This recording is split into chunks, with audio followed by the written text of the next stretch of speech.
buenos días, bienvenidos al Congreso Internacional de Interculturalidad y Pensamiento Crítico. Mi nombre es Julio Fabián Vázquez Guzmán, en colaboración con mi compañera Cristel Méndez Hernández.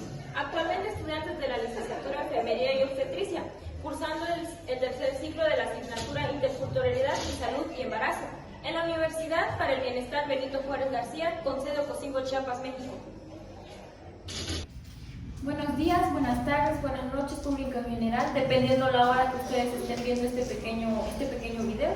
Les damos la bienvenida a esta ponencia de la diversidad cultural de la medicina tradicional.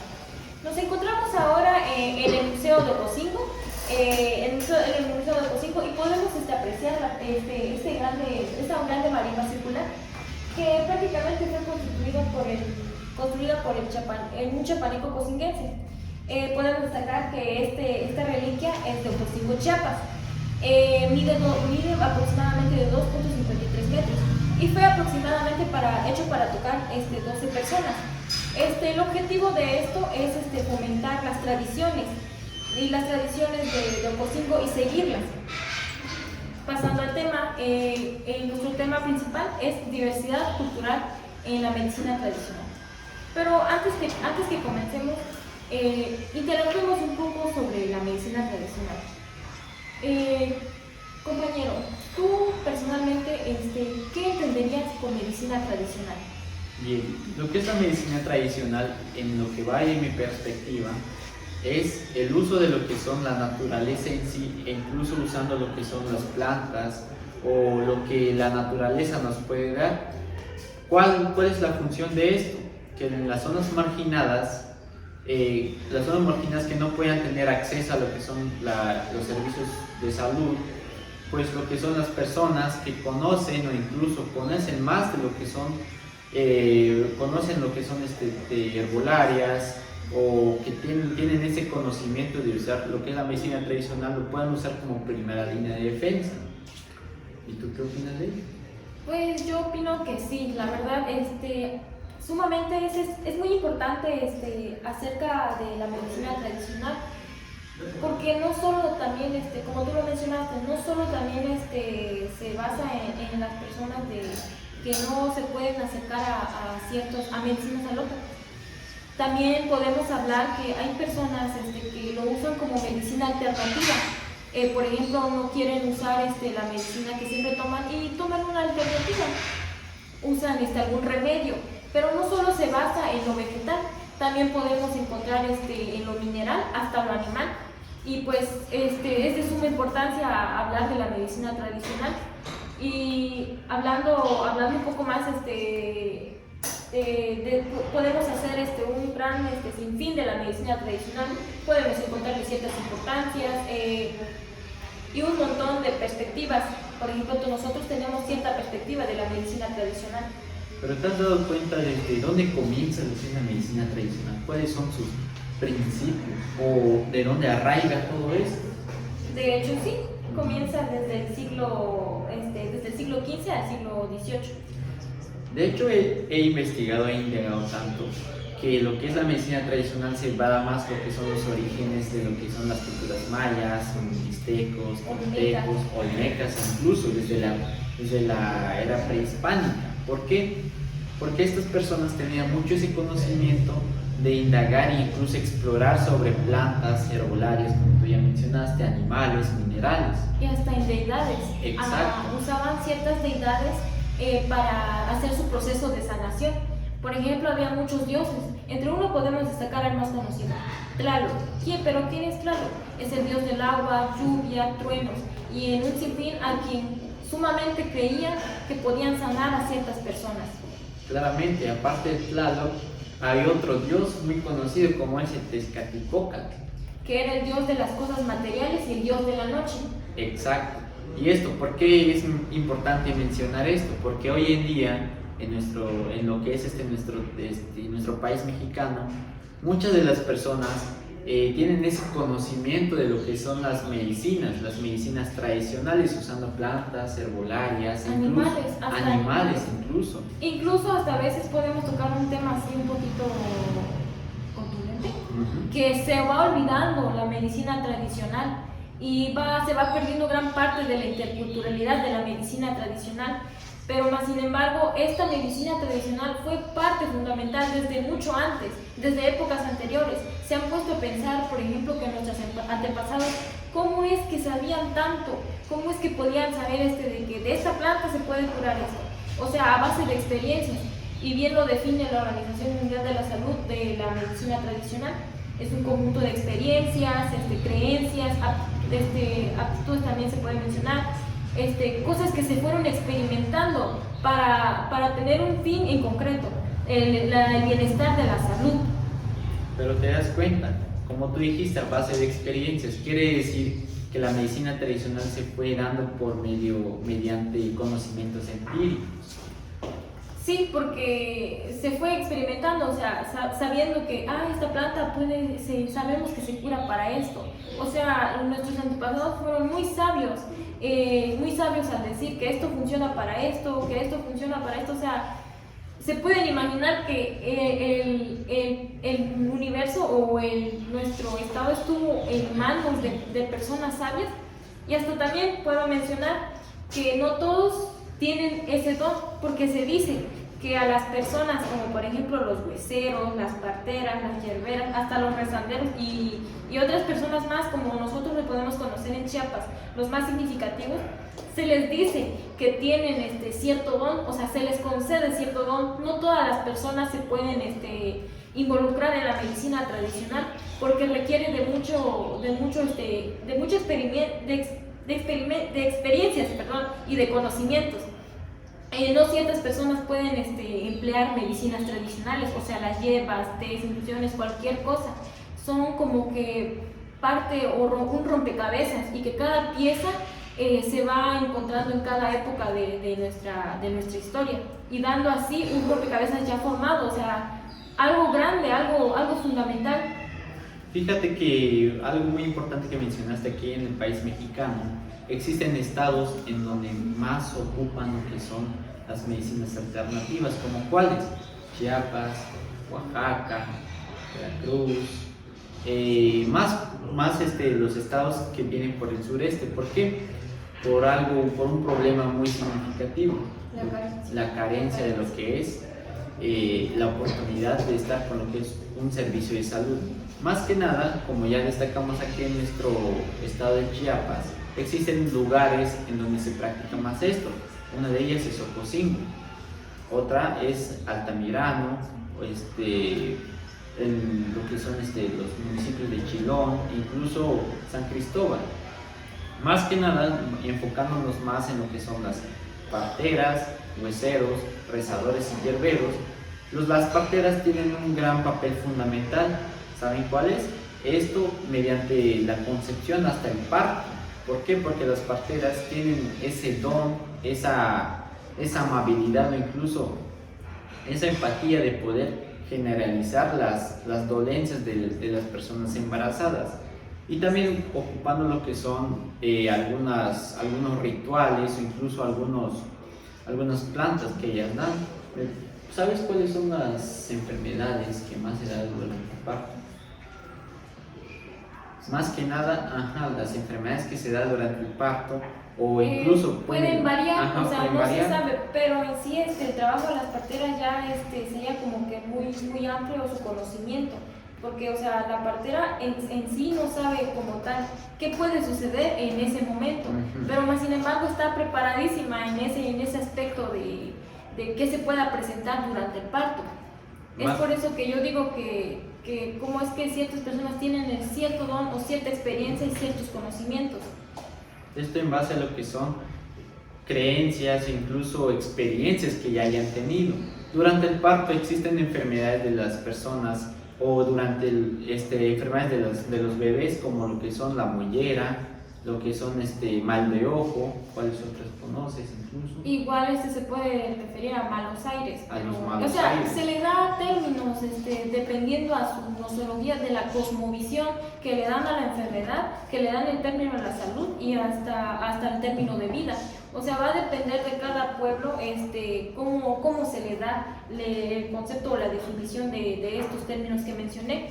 y va a depender de cada pueblo, porque nosotros podemos mencionar ciertas enfermedades que nosotros conocemos desde nuestro estado, pero pueden existir un sinfín de cosas que podemos encontrar y un montón de enfermedades que coloquialmente las conocemos así, pero científicamente tienen una enfermedad como tal. Pero por eso se dice que la medicina tradicional en algunos aspectos no está basada en fundamentos científicos y pues prácticamente es por experiencias, por cosas que ya vivieron nuestros antepasados.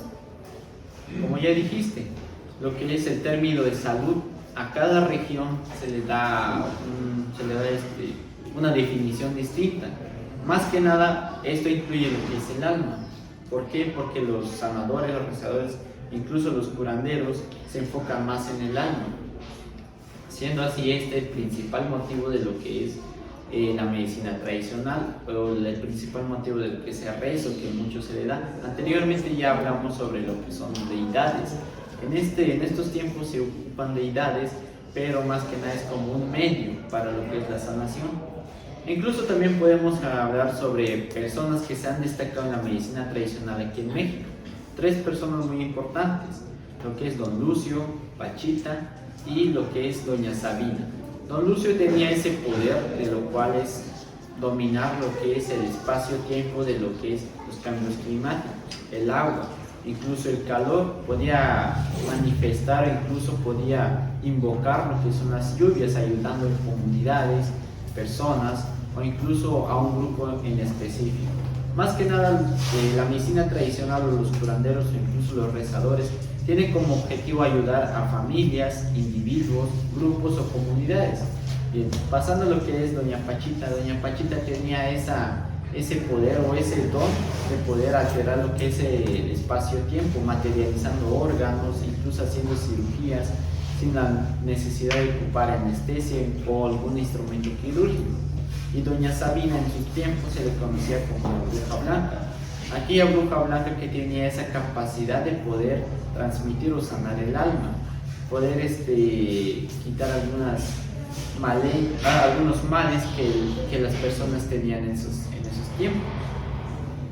Y pues sí, como mencionas, sí es de gran importancia, o sea, la medicina tradicional tiene características que lo hacen ser en sí la medicina tradicional, porque como ya lo mencionabas, cada uno se le conoce como los nombres que tú dijiste, tienen cierta importancia, o sea, nosotros a nuestro nivel estatal podemos conocerlos como con esos nombres, como parteras, hueseros y un montón. Pero podemos distinguir también que existen no solo con nosotros, sino que a nivel también nacional e internacional se practica la medicina tradicional y se puede encontrar tal vez como con otros nombres, pero en sí, llegando al fin de la medicina tradicional, ¿cuál es su desarrollo o cuál es la necesidad? ¿Por qué nace la medicina tradicional? Por la necesidad de estructurar el equilibrio de la vida, la muerte y hasta del cuerpo humano. Y también va a depender pues de la cosmovisión. Y ya como mencionas hace rato, la medicina tradicional se ha perdido durante los últimos tiempos. ¿Por qué? Porque por la presencia de centros de salud e incluso la presencia de medicinas alópatas. Esto con el fin, queremos incitar que con el fin de que no se pierda lo que es la medicina tradicional. ¿Por qué? Porque fue el inicio de nuestros tiempos. E incluso sin darnos cuenta nosotros ocupamos algunos remedios, como cuáles. Como té, hierbas que normalmente hasta a veces puedo hablar de nuestras generaciones pasadas, nos recomendaban, no, que debes tomar esto, porque te va a curar esto. O sea, va pasando igual de generación en generación, pero a lo largo, como lo mencionas, se ha perdido ese término o eso de medicina tradicional, y pues más que nada es como dar a conocer qué importancia o qué relevancia tiene la medicina tradicional o la importancia que se ha perdido y cómo podemos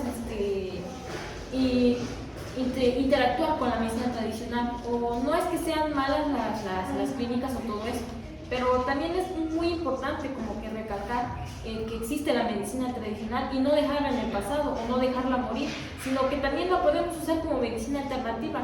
Y por ejemplo, en pacientes, tal vez se siga dando esa de que no quieran usar medicinas alópatas, sino que quieran usar los remedios que ellos usan. Y pues es fiable, o sea, es 100% seguro en algunos casos. Enfocándonos más en lo que es el municipio de Ocosingo, en la sierra aquí de Ocosingo podemos presenciar un gran sinfín de personas que están capacitadas para realizar este tipo de curaciones usando lo que es la naturaleza, usando plantas herbolarias, incluso rezando los hueseros. Incluso entre una de nuestras entrevistas ya realizadas podemos observar o podemos escuchar que la gente comenta que incluso se ha visto que personas ya parapléjicas o tetraplégicas que se hayan tenido alguna fractura de lo que es la columna han presentado lo que es una mejoría. ¿Por qué? Mediante lo que es la medicina tradicional, ocupando ciertas plantas, ciertas herbolarias, con el fin de mejorar la calidad de una persona. Hasta ese punto podemos ver que personas que ya han quedado parapléjicas o tetraplégicas se han recuperado. Entonces, ¿cuál es la gran importancia de lo que es la medicina tradicional? En eso, pues, más que nada es un misterio en sí. ¿Por qué? Porque al momento de ocupar deidades o los rezadores, siempre hacen invocaciones, algo que la ciencia en sí no ha podido explicar. Es por eso que se menciona que no tiene fundamento científico, pero es impresionable cómo podemos saber que existen intermediarios, por así decirlo, de las deidades, o cómo es que se creía antes, que si hablarle a un dios o a la deidad que nosotros mencionamos anteriormente, cómo es que pasaba, o sea, se podían hacer presencia en ¿cómo? sí. Y cómo es que según ellos, como se habla de la historia, cómo es que sanaban. También se puede hacer mención de eso, o sea, por eso es que se menciona que no hay fundamentos en sí, pero sí es por la base de creencias, experiencias que se ha logrado la medicina tradicional. E incluso hay un estudio que le hicieron a doña Pachita, lo que ya les mencioné. Este estudio lo hizo un científico llamado Glimmer. Más que nada, al momento de poder estudiar eso, mencionaba que Pachita usaba intermediarios en los que no se podía hacer visibles, intermediarios en donde estos mencionaba que Pachita se encontraban en un espacio y tiempo. ¿Por qué? Porque ya recordemos que lo mencionaba Pachita, podía materializar órganos. ¿Y cómo los podría materializar? Así nos preguntamos. Los podría materializar con, no sé, incluso mediante intermediarios, como ya dijimos, que lo cual no tienen explicación o fundamento científico. Pues sí, ese es el principio tal vez de la medicina tradicional, que no se ha logrado en sí establecer el fundamento, pero en sí tiene cierta importancia, como por ejemplo nosotros en algún momento hemos usado la medicina tradicional. Y para ser más concisos, ¿cuál crees que sea la conclusión de la medicina tradicional en sí en todo esto? Después de lo que ya comentamos, yo lo veo muy importante en sí. ¿Por qué? Pues es un amplio gama, y aparte, como ya mencionamos, en los lugares más marginados que no hacen presencia de lo que son los centros de salud o los lugares que son remotos en las sierras, estas personas nos sirven como mediadores, incluso como primera línea de defensa para poder mejorar la calidad de vida de una persona o incluso retenerlo todavía antes de que pase a mayores, como lo que son las parteras, los jueceros o los hierberos. Y pues sí, y ya como que relacionando al término intercultural, es como que agrupar o hacer mezclas tal vez de que no solo existe medicina tradicional en Chiapas, existe nacional e internacionalmente. O sea, ustedes pregúntense, ¿cómo existe la medicina tradicional en cada lugar? Y más que nada, concluyendo con esto, podemos ver que la interculturalidad y la medicina tradicional van de la mano, y esto nos sirve como para mejorar lo que es la calidad de una persona. Muchísimas gracias. fuimos los alumnos de la Universidad Benito Juárez García. Mi nombre es Julio Fabián Vázquez Guzmán y mi compañera Cristel Méndez Hernández, igual de la Licenciatura en Enfermería y Obstetricia de Ocosingo, Chiapas. Muchísimas gracias.